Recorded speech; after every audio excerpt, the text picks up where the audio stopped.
Can you imagine this? In the year 2026, the world's most powerful nation, the United States, could face a serious challenge from a country it has sanctioned for more than 40 years. This is not my claim. This idea comes from Professor Sine, a researcher known for studying global strategy and game theory.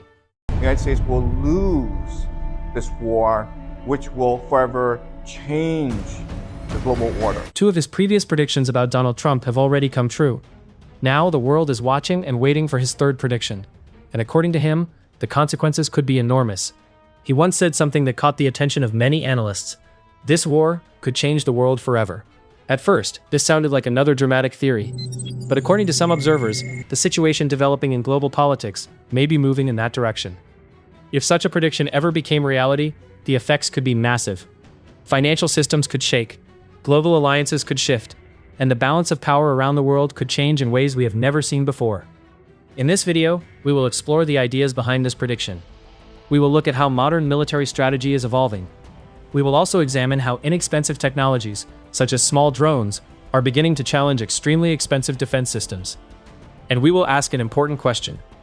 Could global politics be moving toward a conflict that reshapes international power? Welcome once again to Real America Files.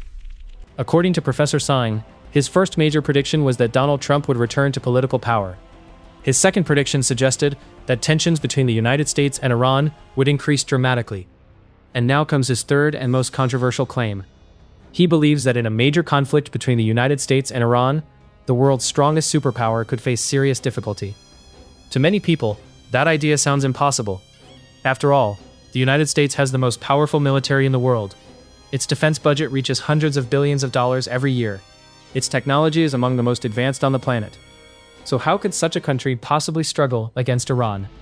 Professor Sine argues that the answer lies in strategy. According to his analysis, Iran has not been preparing for conflict for just a few years. Instead, it has spent nearly 2 decades studying modern warfare and adapting its approach. In recent years, Iran has observed how major powers fight. It has studied the defense systems used by both the United States and Israel. It has examined how modern militaries respond to missile attacks, drone strikes, and regional conflicts. And it has adjusted its strategy accordingly. Another important factor is regional alliances. Iran is connected to several groups and organizations across the Middle East. These include groups in Yemen, Lebanon, Palestine, Iraq, and Syria. Together, these networks create a complex regional environment. Instead of focusing only on traditional battlefield victories, some analysts believe the strategy could involve economic disruption. Rather than confronting the United States directly, pressure could be applied to regions that play a crucial role in the global economy. One example often mentioned is the Gulf region. Countries such as Saudi Arabia, the United Arab Emirates, Qatar, and Bahrain play an important role in the global energy market. These nations export oil and natural gas around the world. They are also deeply connected to the global financial system. Many cities in this region rely heavily on desalination plants for drinking water. Because natural freshwater is limited, seawater must be processed to create clean water for millions of people. In some places, more than half of the drinking water comes from these desalination systems. Professor Sine describes a dramatic example. Imagine that a small drone, costing only a few $100s, targeted a major desalination plant in a large city like Riyadh. If that plant stopped operating, millions of people could face water shortages within days. Another factor involves global trade routes. The Strait of Hormuz is one of the most important shipping lanes in the world. A large percentage of global oil supplies pass through this narrow waterway. If tensions in that region increase, energy markets and global trade could be affected almost immediately. Many people assume that such tensions would only cause higher fuel prices or temporary economic problems. But some analysts believe the consequences could be much broader. The economies of many Gulf countries are closely tied to the global financial system, particularly the US dollar. Oil is often traded in dollars, which helps maintain global demand for the American currency.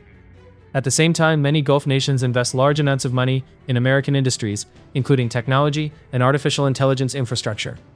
If regional instability disrupted these investments, it could influence financial markets far beyond the Middle East. Another topic frequently discussed is the rise of low-cost drone technology. One example is the Shahed 136 drone, which has been widely mentioned in recent conflicts. These drones are relatively simple. They use small engines, basic navigation systems, and inexpensive materials. Yet they are capable of traveling long distances while carrying explosive payloads. Because they fly at low altitude, they can sometimes be difficult for air defense systems to detect.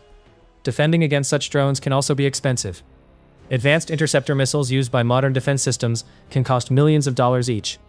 This creates what military analysts call asymmetric warfare. Inexpensive weapons challenge extremely costly defense systems. Over time, that imbalance can create financial and strategic pressure. Some experts believe that if conflicts of this kind continue to develop, the world could gradually move toward a multipolar global order. In such a world, power would be shared among several major nations rather than dominated by a single superpower. At the same time, many American officials emphasize that large-scale ground wars are not currently being considered. Diplomacy, deterrence, and regional partnerships remain key elements of U.S. strategy. Still, geopolitical tensions continue to shape international discussions. Allies, regional conflicts, and strategic competition all influence how nations make decisions. So the key question remains, why would the United States risk entering a conflict with unpredictable global consequences? Some analysts point to political confidence, others highlight international alliances and strategic rivalries. And some argue that global power competition is pushing nations toward increasingly complex confrontations. In the end, the future remains uncertain. Professor Sine's third prediction remains controversial. Some believe it raises important strategic questions, others dismiss it as unlikely. But one thing is clear, the geopolitical landscape of the 21st century is changing rapidly, and the choices made by world leaders today could shape global history for decades to come. What do you think about this situation? Share your thoughts in the comment section below. If you enjoyed this video, don't forget to like and share it, and subscribe to Real America Files for more analysis on global politics and international strategy.